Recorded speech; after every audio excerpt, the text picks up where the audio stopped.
The U.S. government closes a group described as the gold standard of IT improvement. China keeps releasing blockbuster AI despite or because of U.S. sanctions. And one more Microsoft outage from a code update. Welcome back to #Trending. I'm your host, Jim Love. Let's get into it. Billionaire entrepreneur Mark Cuban has offered to back former employees of 18F, the government tech unit abruptly dismantled by the General Services Administration, or GSA. Cuban's proposal came swiftly after the GSA's unexpected midnight decision to eliminate 18F, a team renowned for enhancing federal digital services. The group's announcement notes that when former Tesla engineer Thomas Shedd took the position of director of Trump administration's Technology Services, or TTS, he met with all staff, including 18F, on February 3rd, but acknowledged that the group is the gold standard of civic technologists and that you guys have been doing this far longer than I've even been aware that your group exists. The group had an amazing list of accomplishments and some serious ongoing projects, including improving access to weather data, making it easier and faster to get a passport with the Department of State, and supporting free tax filing with the IRS, as well as other critical projects with organizations at the federal and state levels. Despite that, the group got the axe. On the social platform Blue Sky, Cuban addressed the laid-off 18F staff.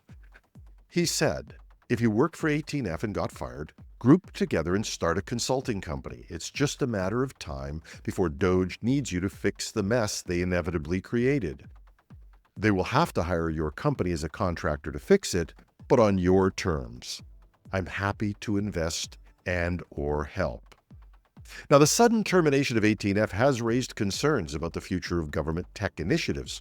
Cuban's offer not only provides a lifeline to the displaced group, but also underscores the potential for private sector solutions to fill the void left by such abrupt policy shifts.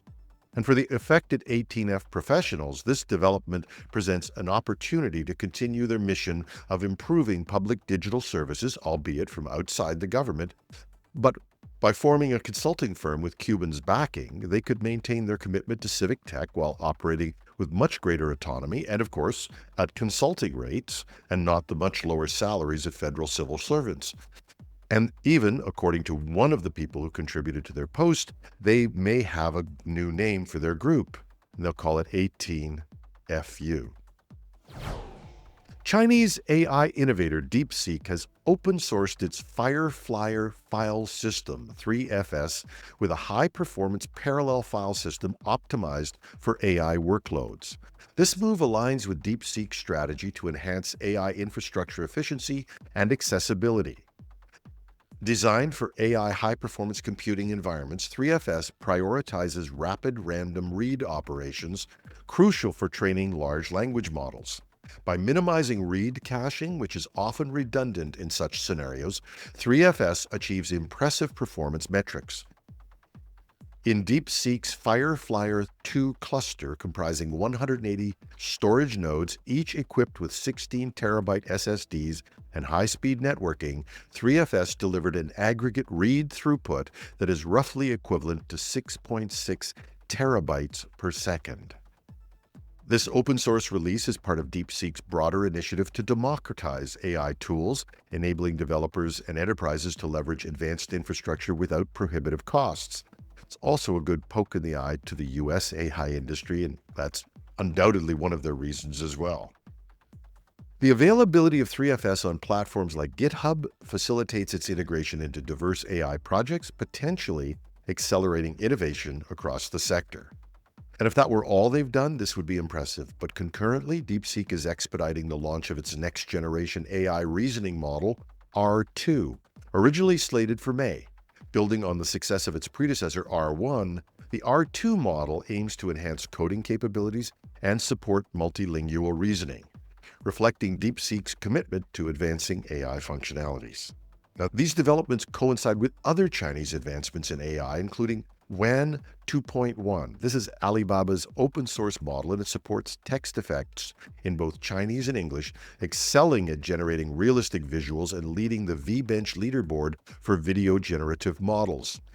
In addition, there are at least 5 other models coming out of China that show significant results in generating video. And if this weren't enough, Jensen Huang, CEO of NVIDIA, is warning that the new AI chips coming from China's Huawei present an existential threat to the U.S. chip industry. So much for the U.S.'s idea that they can use export restrictions to contain China as a competitor. And given the way that the U.S. is attacking its allies with tariffs, insults, and sometimes with threats to their sovereignty, they may find that countries may be more than willing to embrace Chinese AI systems, which are often open source. There's reportedly a Chinese curse that goes, "May you live in interesting times." Well, things have gotten very interesting. On Saturday, March the 1st, 2025, a significant number of Microsoft 365 users experienced disruptions, particularly with Outlook, due to what was referred to as a problematic code change. The outage began around 4 p.m. Eastern Time, with over 30,000 users reporting issues accessing services like Outlook, Teams, and Exchange. The disruptions were primarily concentrated in major U.S. cities, including New York, Chicago, and Los Angeles. One report claimed that ultimately millions of users were impacted.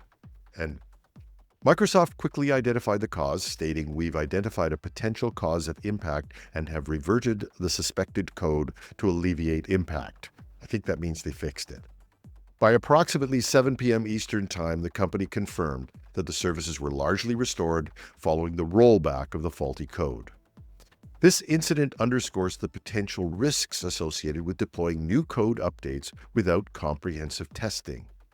Businesses reliant on Microsoft services faced temporary disruptions, highlighting the importance of having contingency plans for such outages.